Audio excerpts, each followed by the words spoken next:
मेरी चौथी शादी थी।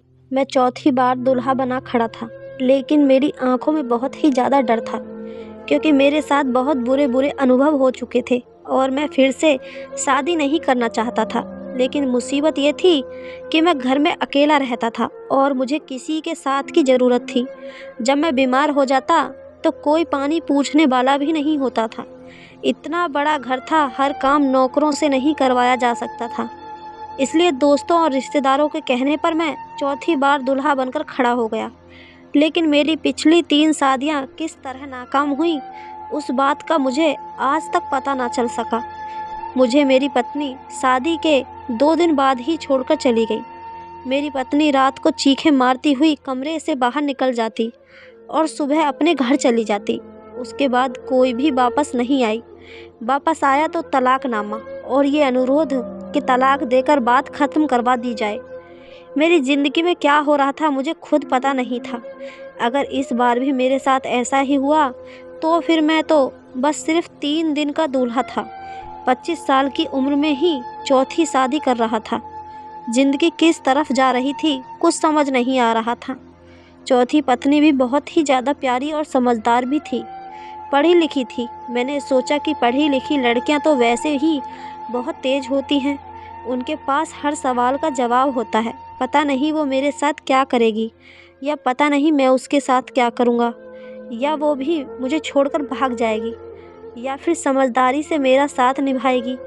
मैं डॉक्टर के पास भी गया था। डॉक्टर ने कहा कि सब कुछ ठीक है, तुम्हारे साथ तो कोई भी मसला नहीं है। फिर मेरी पत्नी मेरे पास 2 दिन से ज़्यादा क्यों नहीं रहती, यही सब सोचते सोचते मैं अपनी नई नवेली दुल्हन के कमरे में चला गया। मगर जब घूंघट उठाया तो उसका चेहरा देखकर मेरे होश उड़ गए। उसकी आंखों में आंसू थे। वो मुझे कुछ परेशान नज़र आ रही थी। मैंने कहा कि क्या बात है, परेशान तो मुझे होना चाहिए। उसने कहा कि क्यों, आपको परेशान क्यों होना चाहिए? तो मैंने उसे सारी बात बता दी कि आज तक मैं 4 शादियां कर चुका हूँ, लेकिन कोई भी पत्नी मेरे साथ 2 दिन से ज़्यादा नहीं रहती। मुझे नहीं पता कि मेरी गलती कहाँ होती है। सही तरीके से शादी होती है, मैं उनको अपने घर लेकर आता हूँ, आमने सामने बैठकर बातें करते हैं। 2 दिन अच्छे से गुजर जाते हैं, लेकिन तीसरे दिन वह भाग जाती है। पता नहीं इसमें गलती मेरी होती है या उनकी। और अगर आज भी यही होने वाला है, तो मैं आपको पहले ही बता रहा हूँ कि मैं आपकी ज़िंदगी बर्बाद नहीं करना चाहता। उस लड़की का नाम रोमा था। उसने कहा कि मेरे माँ बाप इस दुनिया में नहीं हैं। मेरे मामा ने मेरी शादी कराई है। उन्होंने मुझे पहले ही बताया था कि उस लड़के की पहले 3 शादियाँ हो चुकी हैं, लेकिन कोई भी पत्नी साथ नहीं रही और बच्चे भी नहीं हैं। इसलिए मैंने शादी के लिए हाँ कर दी। वैसे भी मेरे पास और कोई ऑप्शन नहीं था। अगर आपसे शादी करके यहाँ ना आती, तो मेरे मामा अपने दोस्त के बड़े बेटे से मेरी शादी करवा देते, जो 45 साल का था, और मैं उससे शादी करना बिल्कुल नहीं चाहती थी। इसलिए यहाँ पर आपके सामने मौजूद हूँ। पर आप क्यों अजीब अजीब सी बहकी बहकी बातें कर रहे हैं? मैंने उससे कहा कि हाँ, यही सच है, लेकिन जान लो, इस बार मैं बहुत ही एहतियात से काम लूँगा। मैं सोफे पर सो जाता हूँ और तुम अपने तरीके से बेड पर आराम से सो जाओ। 3-4 दिन एक दूसरे से बात भी नहीं करेंगे, एक दूसरे की तरफ देखेंगे भी नहीं। जब बात ही नहीं होगी और मैं तुम्हें देखूंगा ही नहीं, तुम्हारे पास ही नहीं आऊँगा, तो फिर कोई मसला कैसे बनेगा? तुम बस मुझे छोड़कर मत जाना। अब मुझ में इतनी हिम्मत नहीं है कि मैं बार बार किसी का चेहरा देख सकूं। मुझे तुम बहुत अच्छी लगी हो और तुम मुझे समझदार भी लगती हो। बस तुम ही मेरे साथ रह जाओ। मेरी पत्नी ने कहा कि मैं समझदार हूँ और मेरे पास वापस जाने का कोई रास्ता भी नहीं है। मैं पूरी कोशिश करूँगी कि मैं इस रिश्ते को निभा सकूँ।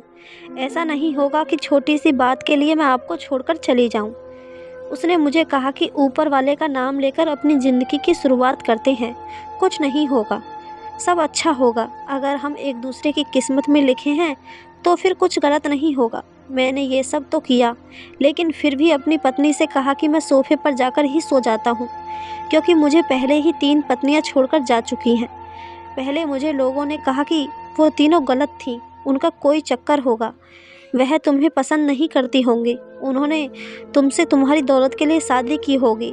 इस तरह की बातें मुझे बताई गई। लेकिन जब तीसरी पत्नी गई तो उसके बाद मुझे ऐसा लगता है गलती मेरी ही है, क्योंकि 3 दिन के बाद मेरी पत्नी चीखें मारती हुई कमरे से बाहर निकल जाती है और उसके बाद मुझे नज़र ही नहीं आती। मेरी पत्नी भी थोड़ी सी डरी हुई लग रही थी, लेकिन उससे ज़्यादा मैं खुद डरा हुआ था। मुझे तो शादी नाम के शब्द से ही अब डर लगने लगा था। मैं जाकर सोफे पर सो गया। 2 दिन तक अपनी पत्नी के साथ मैं इसी तरह से पेश आया कि जैसे मैं उसे जानता ही नहीं हूँ। बार बार वो मुझे बुलाती, उसे कोई काम होता तो मुझसे ही पूछती। उस बेचारी को क्या पता था इस घर की कौन सी चीज़ कहाँ पड़ी है। लेकिन मैंने उससे कहा कि तुम मुझसे बात भी ना करो, तुम मुझसे दूरी बनाए रखो, बस 3 दिन गुजर जाने दो। मेरी पत्नी भी मुझसे तंग आ गई। लेकिन खैर ये 3 दिन भी गुजर गए, मगर तीसरे दिन की रात ही कुछ ऐसा हुआ कि मैं हैरान रह गया। मैं सो रहा था कि किसी ने मेरे कंधे पर अपने हाथ का दबाव डाला, तो मैं हड़बड़ाकर उठ बैठा और सामने का मंजर देखकर उछल पड़ा। वो मेरी पत्नी थी। मैंने कहा कि क्या हो गया, तुम भी छोड़कर जा रही हो? मुझे जाने से पहले जगा रही हो क्या? तुम मुझे छोड़कर चली जाओगी? क्या गलती हो गई मुझसे? इस बार तो मैंने कुछ किया भी नहीं है।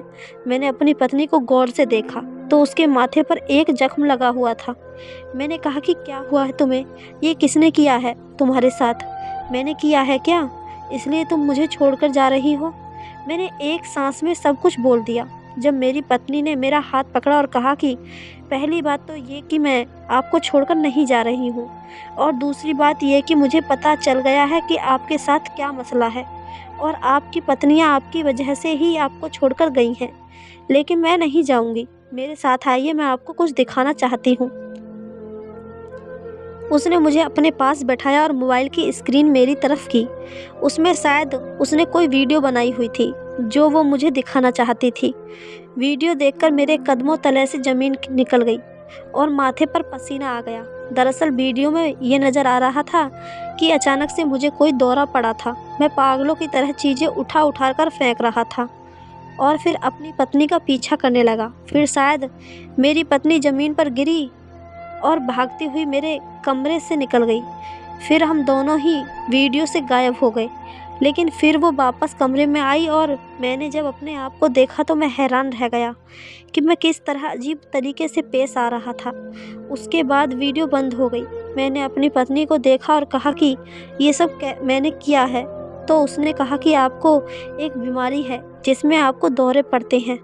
मैंने उस बीमारी के बारे में ज़्यादा पढ़ा तो नहीं है, लेकिन कॉलेज में थोड़ा बहुत पढ़ा था, इसलिए मुझे अंदाज़ा हो गया है। मैंने कहा कि ये ज़ख्म तो तुम्हें मेरी वजह से लगा है ना, इसका मतलब है कि मैं पागल हूँ। मेरी पत्नी ने कहा कि नहीं, आप पागल नहीं हैं, आपका इलाज हो सकता है, हम डॉक्टर के पास जाएंगे और मैं आपको छोड़कर नहीं जाऊँगी। फिर हम डॉक्टर के पास गए। डॉक्टर ने भी कुछ ऐसी ही बातें बताईं। उसने कहा कि ये एक बीमारी है और किसी को भी हो सकती है। ये बीमारी ज़्यादातर औरतों में होती है।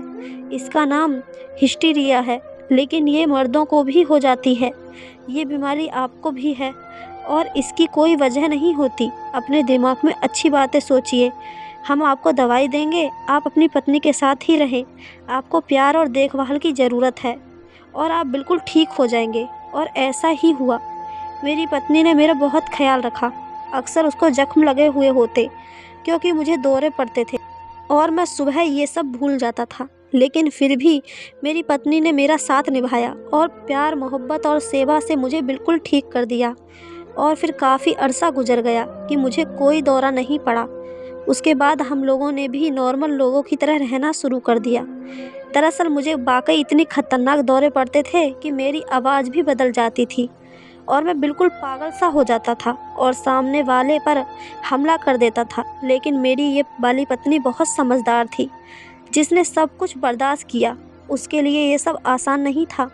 वो मेरे लिए बहुत परेशान रहती थी, लेकिन ठीक होने के बाद मैंने उसको अपने दिल और अपने घर की मलिका बनाकर रखा और उसे इतनी खुशियाँ देने का इरादा किया कि वह सब कुछ भूल जाए, क्योंकि वह वाकई खुशियों की हकदार थी। तो दोस्तों, ये थी हमारी आज की कहानी।